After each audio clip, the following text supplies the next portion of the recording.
Daddy, have a good day.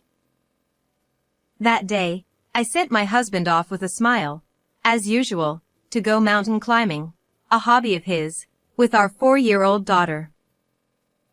However, he slipped off a cliff and went missing. Bad weather hindered the search efforts, which were eventually called off, and his survival was deemed hopeless. Both my daughter and I were engulfed in sorrow, but time continued to flow, and before we knew it, 2 years had passed. Reaching my limit of waiting for my husband, I decided to move when our daughter started elementary school. And on the first day of elementary school, I saw it. There he was, my husband, looking happy in a photo with an unfamiliar woman and child. My husband, Tony, and I had known each other since our school days.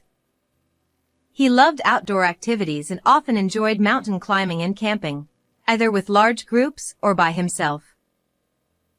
My daughter Mary and I were frequently taken along to campsites, mountains, and picnics. Life with my kind husband and adorable daughter was truly happy for me. On the other hand, I was more of an indoor person. However, after marriage, influenced by my husband, I began to enjoy active hobbies. But our daughter didn't seem to feel the same way. Mary, shall we all go mountain climbing tomorrow? No, I don't want to go. I'd rather stay home and draw or play games. After starting kindergarten, our daughter preferred indoor activities like playing with dolls and drawing over outdoor activities led by Tony. Preferences in play are a matter of personality, something beyond our control as parents.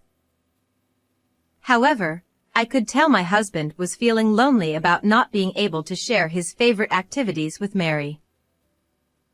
She loves spending time with you, and it's not that she dislikes outdoor play.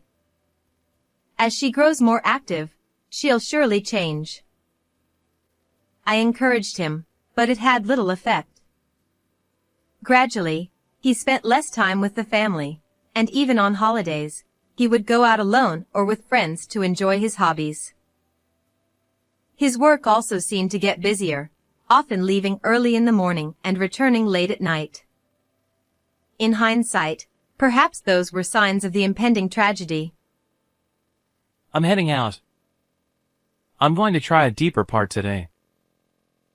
At 5 a.m., Tony woke up early for climbing, ate the breakfast I made, and left the house. Everything was as usual. Daddy, have a good day. Our daughter, who always woke up early on days Tony went climbing, saw him off at the door with me, and he responded with a smile, just as always. But then, the unimaginable happened. What? My husband. What do you mean? The news came suddenly the day after he left the house.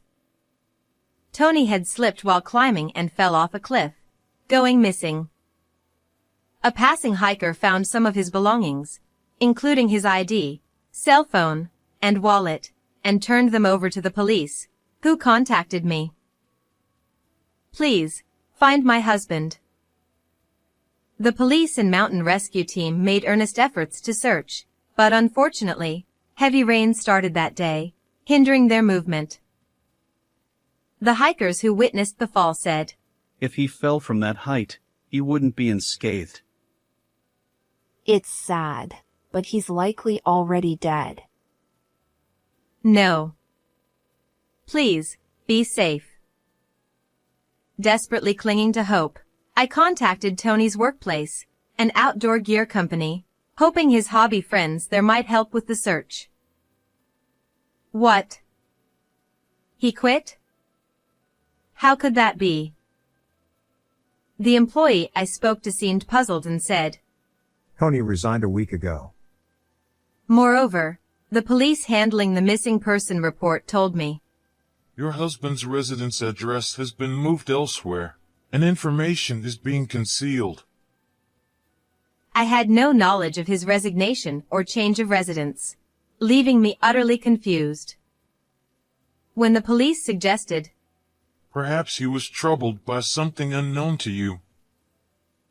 my mind went blank. From there, my memory is hazy, and before I knew it, days had passed, and the search was called off. The police advised me to declare him legally missing, but I couldn't bring myself to do it. If I file the declaration, it means admitting that Tony is no longer in this world. I don't want to believe my husband is gone. Even if there's little hope, I want to wait for a miracle. I said this, but even if I averted my eyes from reality, Tony wouldn't come back. With a daughter to care for, I had to protect her life, which kept me occupied and distracted. Please come back and watch our daughter grow up with me. Days passed, staring at his photo, feeling like my heart was breaking. Despite trying to hold on, I realized I wasn't as strong as I thought. 2 years later, I couldn't bear the weight of my feelings alone. Eating felt joyless, tears would flow uncontrollably, and sleepless nights continued. Seeing my condition, my parents urged me to return to my hometown. Especially my father, who had just retired that year, strongly felt, You can't go on like this. I've retired. Let's move to the countryside with us and live a peaceful life. We'll help, so let's live together. My parents, both from rural areas, had bought a modest apartment in the city and lived there. With my father's retirement, they planned to sell the apartment and move to my father's family home, which had been vacant since his parents passed away. Can we live with Grandpa and Grandma? A new house? Seeing my daughter's eyes light up, I realized that I wasn't the only one suffering from the loss. She had been enduring the sadness and loneliness of losing her father suddenly. Mary is trying to move forward, yet here I am, her mother, stuck in sorrow. I decided to start anew in a new place before Mary started elementary school.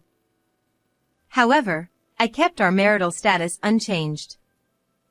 I planned to declare him legally missing and set up an altar once Mary's school situation settled. Even if he wasn't physically with us, he would live on in our hearts. And so, the first day of elementary school arrived. My daughter quickly made friends with the child sitting next to her, showing a smile from day one. I was worried she wouldn't have friends from kindergarten, but she's doing well. After the class meeting, most parents and children were still around, taking photos and exchanging contact information. I was about to take a photo with my daughter near the main entrance when I saw it. What? A bolt from the blue. I couldn't take my eyes off the family taking a photo a few feet away. In front of the school building, holding a woman and child with a happy smile, was my supposedly deceased husband, Tony. Mom? Oh, let's take a photo over by the flowers instead. I hurriedly led Mary away from the main entrance. They didn't seem to notice us, but despite longing to see him, I couldn't call out. A look-alike. No, that can't be. Knowing Tony since our school days, there's no way I'd mistake him in a crowd. Observing more closely, I realized the woman and child with him were people I saw inside the classroom. My daughter's classmate and his mother. Why was this woman with my husband? The answer came sooner than expected. With many events like welcome parties and PTA meetings, I could easily approach the woman. You're Mary's mother, right? My son sits next to her. I'm Carol Smith. It's nice to see you. The woman with Tony in the photo was Carol Smith. She worked as a salesperson at a local branch of an outdoor gear company, a rival of my husband's former workplace. Pleased to meet you. I acted naturally, suppressing my curiosity about her relationship with him. I carefully and gradually gathered information. We soon became friends, partly because we were the same age. Carol said she lost her husband in an accident 2 years ago and had been raising her son alone since. Wait, but I saw your husband on the first day of school. Oh, he's my new husband. We just got married recently. Oh. What's his name? I clenched my fists out of sight, getting to the point. Tony. He was also a classmate. A wave of nausea and goosebumps washed over me. No doubt. It's him. I mustered all my strength to stay upright and maintain composure. According to Carol, she first met my husband 3 years ago, when her child was 3 years old. Back then, her husband was still alive, and they were camping as a family. They were struggling to set up their tent when Tony, who was solo camping, helped them out. He played a lot with my son and quickly became friends with my late husband. After that, Carol and my husband didn't meet again until 2 years ago, shortly after her husband had passed away. She said she found my husband wandering around this area, drenched and dirty. He seemed to have lost his memory due to an accident. From his clothing, it looked like he had been mountain climbing. But for some reason, he remembered us. Is that so? That can happen, I suppose. So, you started dating him after that? She helped Tony get back on his feet, and as they spent more time together, they gradually fell in love. I was vulnerable after losing my husband, and he was so kind and attentive. My son took a liking to him too. They officially started dating a year ago, and when her child started school, they got married, with Tony taking Carol's last name. The time when they got close was exactly 2 years ago, the same time my husband went missing after his fall. It didn't occur to you to investigate his background? I mean, isn't it unsettling to be with someone whose past you know almost nothing about? Of course, I suggested it to him. But he was terrified whenever we talked about his past. Maybe something really traumatic happened to him. Given these circumstances, Carol didn't delve into his past. He mentioned having a wife before, but they separated. Maybe she has something to do with it. Summing up her story, it seemed my husband had disappeared after his fall, lost his memory, and started a new life with another family. Realizing this, I felt something snap inside me. How can I accept this? Driven by anger, I couldn't stay still any longer. I grabbed Carol's arm and started walking. What? What's happening? Ignoring her confusion, I headed straight to the county clerk's office. There, I obtained our marriage certificate and thrust it at Carol. Sorry for the suddenness. But please, I need to know if you're on my side or not. I saw her hands tremble as she held the paper. She likely had no idea about the truth until I gave her that document. This can't be. Then Her face paled, and tears welled up in her eyes. Learning something like this so abruptly and realizing she was unknowingly part of an affair, her reaction was understandable. However, after a moment, Carol wiped her tears and looked at me firmly. I want to know the truth too. I'll do whatever it takes to help. From that point on, we strategized on how to extract the truth from my husband. Tony claimed to have amnesia and avoided discussing his past. Whether this was true or not, we had no way of knowing at that time. There's a company barbecue event coming up for Thanksgiving. Everyone's bringing their families, so he'll probably be happy to come along. She suggested. A family event, huh? It might not go as planned, but let's give it a shot. I thought of a way to catch my husband off guard and waited for the day of the showdown. Finally, the day of the barbecue arrived. As expected, Tony came to the event with Carol and her son. I want you to meet a friend. Carol led Tony to my table. Huh. His eyes widened, and he froze upon seeing me. I realized immediately that he remembered everything. Do you understand the situation now? I asked quietly, but Tony, looking bewildered, replied, Nice to meet you. You're alive, aren't you? Suppressing my anger at his shameless act, I waited for his next words. Sorry, but do we know each other? Due to some circumstances, my memories are vague. He began explaining about the accident 2 years ago, claiming the trauma made him lose most of his memories from before. All I remembered was her.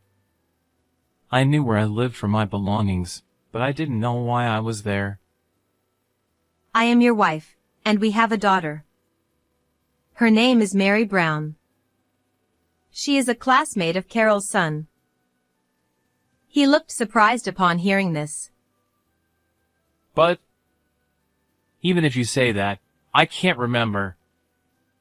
I've started a new life with Carol and her son. I can't disrupt that now. I don't care about your excuses. Legally, I am still your wife. Do you need to see proof? Showing him a copy of our marriage certificate, which I had also given to Carol, Tony turned his face away. Even so, I don't want to ruin my current happiness. I'm truly sorry, but please divorce me. I can't take responsibility for you or your daughter. He looked down as he spoke, seemingly feeling guilty. However, whether he was genuinely suffering from amnesia or just avoiding responsibility, I couldn't tell at that point. Can we stop this? It's not good to talk about this in front of the kids. Finally, he glanced at Carol's son, trying to avoid the conversation. Not yet. I can't lose my temper yet. Just a little longer. As I took deep breaths to calm my anger, help arrived at the perfect moment. Oh, Daddy. Daddy. Huh. My daughter, who had been away with my father to explore the stalls, returned. She ran towards her father, whom she hadn't seen in 2 years, but Tony was fixated on my father instead. Executive! I didn't miss that word. I stifled my urge to cheer but couldn't help but smile. My husband noticed my expression and hastily covered his mouth, but it was too late to hide anything. It's been a while, Tony. I'm glad you remember me. My father, William Johnson, had been an executive at the outdoor gear company where my husband used to work. He retired recently but maintained connections with many of his former colleagues and competitors. We were invited to this event by the CEO of a rival company who had connections with our family. I had planned to mention my father's name to provoke him, but having my father there in person was an unexpected but welcome surprise. How do you know my father? You just said you only remembered Carol. My question made Tony visibly agitated. 2 years ago, you asked me not to tell my daughter to protect your honor, but it was a mistake. No! I remember now. You're important in the company, so you must have left a strong impression. I see. So you remember your father-in-law more than your wife or daughter. Understood. While my father smiled warmly, his eyes were cold, which even frightened me a bit. The crime of faking an accident to hurt my daughter and granddaughter is serious. With a final stern remark, my father said, I'll look after the kids. You need to have a proper talk. He then left with both children, leaving just me, Tony, and Carol. I heard you married by taking her last name, but that shouldn't be possible while still married to me. Even if you had amnesia, once you knew about our marriage certificate, you should have realized I existed. Did you handle the marriage certificate application yourself to hide your status as a married man under the guise of preparing for the school entrance? We know everything. Stop this ridiculous act. As I declared this, Tony began to shake. Why didn't you just divorce me when I disappeared? I made it seem like I was in a desperate situation, so Carol wouldn't see the certificate. Hearing his words, all my bottled-up emotions surged. I didn't know whether to feel sad or angry, but I had many things I wanted to say to Tony. Why did you lie like this? Did you really think you could deceive us forever? Stop mocking us. Keep your voice down. I faked the accident to avoid this. What's wrong with that? Before the accident, Tony had resigned from his job and moved. When only one person in a household moves, the family must be notified. However, if you explain special circumstances, it is possible to secretly move and hide the information. I was having issues with my wife and that she became violent when discussing divorce. Here's the medical report and diary. He must have used these falsified documents to hide the information and escape from me. You and Mary are at fault. You enjoyed my hobbies at first, but then you distanced yourselves. I felt neglected by my family. What? You're leaving us for that? He said he met Carol's family when he couldn't enjoy his hobbies with us anymore. Her family seemed to fit his ideal. I always wanted a son, and I wanted to go camping frequently with my family. You didn't fulfill that. Tony, do you realize what you're saying? I do. When I heard about your husband's death, I had to see you. I wanted the ideal wife and son. His selfish reasoning left both Carol and me speechless. Neither my daughter nor I disliked his hobbies. The reduced camping trips were just because my daughter's interests shifted indoors for a while. If that's the case, you should have told me and divorced me 2 years ago. Then you could have openly gone to her. But you wouldn't have accepted it. What would the executive say? If you had just let me go, we wouldn't be here. Blaming me, I felt utterly disillusioned. One thing. What did you think of me and Mary? Huh? Don't you understand how lonely and painful it was for us? We suffered for 2 years because of you. I never asked you to. It was your choice.